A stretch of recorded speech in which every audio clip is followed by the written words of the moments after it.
So ఎవరైతే CP get prepare అవుతున్నారో వాళ్ళకి poetry subgenres, what is poetry and poetry subgenres. Yesterday class we discussed about poetry, prose, drama and criticism. 4 major parts we discuss. అసలు poetry అంటే ఏంటి, poetry యొక్క characters ఏంటి, poetry యొక్క characters ఏంటి, మేజర్గా పోయట్రీ ఎలాంటి గ్రామర్ రూల్స్ ఫాలో కాదు, right. Then next one, poetry అనేది ఒక లైన్స్ రూపంలో ఉంటుంది, ఇందులో స్టాంజాస్ ఉంటాయి అండ్ ఇట్స్ ఎమోషన్ని ఇమాజినేషన్ని ఫాలో అవుతుంది poetry. It mainly focus on figurative language. So ఇలా మనకు పోయట్రీ అనేది ఒక మేజర్ ఫీచర్స్తో ఉంటుంది. సో అలా పోయట్రీలో సబ్ జోనర్స్ ఏమేమి ఉన్నాయి అంటే మేజర్గా మనకు పోయట్రీ అనేది 2 types, objective poetry and subjective poetry. Objective poetry again divided into narrative poetry and dramatic poetry, right.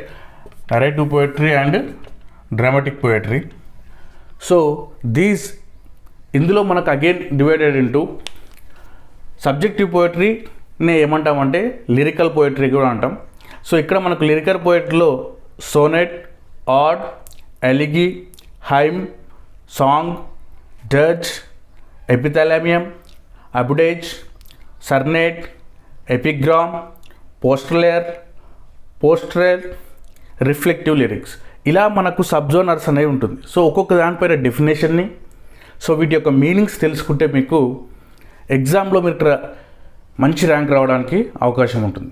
So ఒక్కొక్క దాన్ని, సోనెట్ అంటే ఏంటి, ఫర్ ఎగ్జాంపుల్ సోనెట్ అంటే 14 లైన్స్ పోయట్రీ, రైట్. మేజర్గా ఇలా 14 లైన్స్ ఉంటాయి. అలా ప్రతి ఒక్క దాని గురించి మీరు తెలుసుకోవాలి, రైట్. నెక్స్ట్ నరేటివ్ పోయట్రీలో ballad, epic, metrical romance, mock epic, lay, idyll.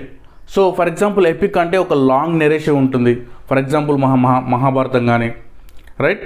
So అలా ఒక లాంగ్ డ్యూరేషన్ ఉంటుంది, బిగ్ క్యారెక్టర్స్ ఉంటాయి, బ్రేవ్ క్యారెక్టర్స్ ఉంటాయి. అలా ప్రతి ఒక్క దానిపైన మాక్ ఎపిక్ అంటే ఏంటి, ఎపిక్ అంటే ఏంటి, మెటీరియల్ రొమాన్స్ అంటే ఏంటి అనేది మీరు ప్రతి ఒక్క దాని గురించి క్లియర్గా తెలుసుకోవాలి. నెక్స్ట్ డ్రామాటిక్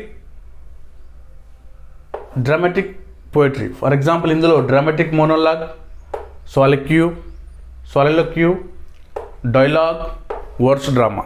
సో ఇలా వీటినే మీకు లిటరీ టర్మ్స్ అని వస్తుంటాయి అనమాట. ఆ టర్మ్స్లో ప్రతి ఒక్క దాన్ని మీరు నేర్చుకున్నారంటే మీకు మంచి ఐడియా అనేది వస్తుంది. సో ఇది ఒక బ్రీఫ్ ఐడియా, అసలు సబ్ జోనర్స్ ఏమున్నాయి పోయట్రీ అనేది మీకు అర్థం కావడం కోసం.